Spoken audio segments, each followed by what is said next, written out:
The revelation of these rock paintings in the Tassili Mountains of the Algerian Sahara just 30 years ago astonished the world.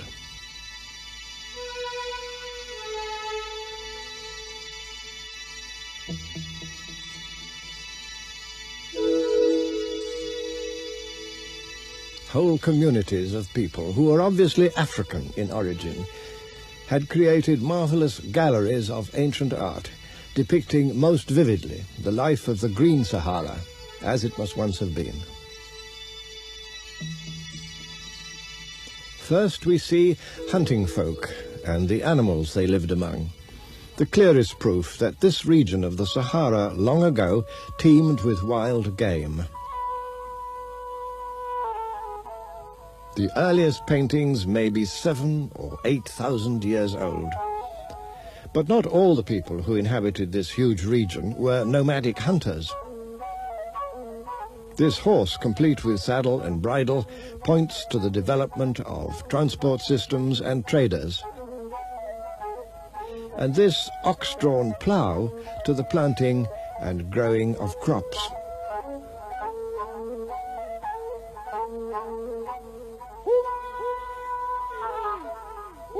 Whether for war or sport, elaborate chariots came into use, while the clothing of these people bears a striking resemblance to the tunics of ancient Egypt.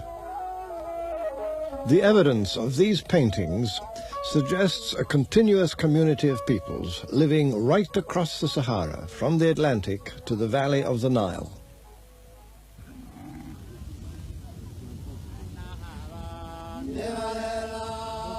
Then, some 4,500 years ago, the climate began to undergo a disastrous change. Gradually, the Sahara lost its rainfall, its animal life, and finally, its people.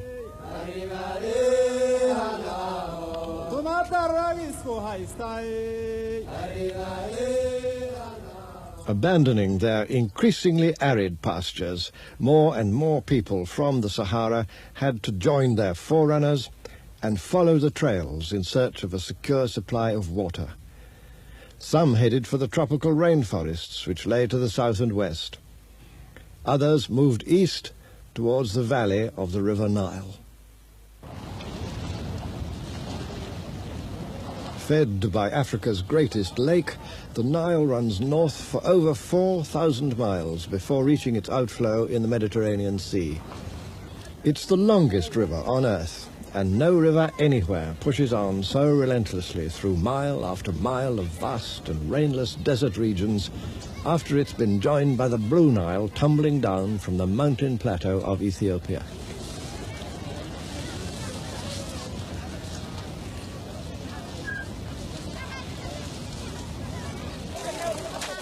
But the Nile is more than a great river.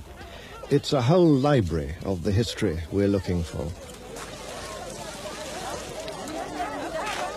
From the earliest times of human settlement along the river, some 10,000 years ago, the Nile was the giver of life to ancient communities who came to its banks and farmed on fertile soil that was enriched unfailingly, year by year, by the flood of silt. Those early people were among the ancestors of the Egyptians and the Sudanese of today.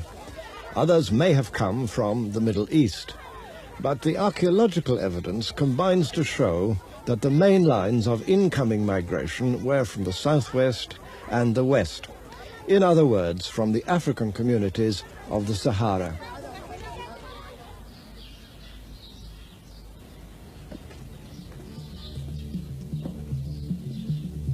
5,000 years ago, this homeland had already become the scene of a civilization in many ways unmatched anywhere else in the ancient world.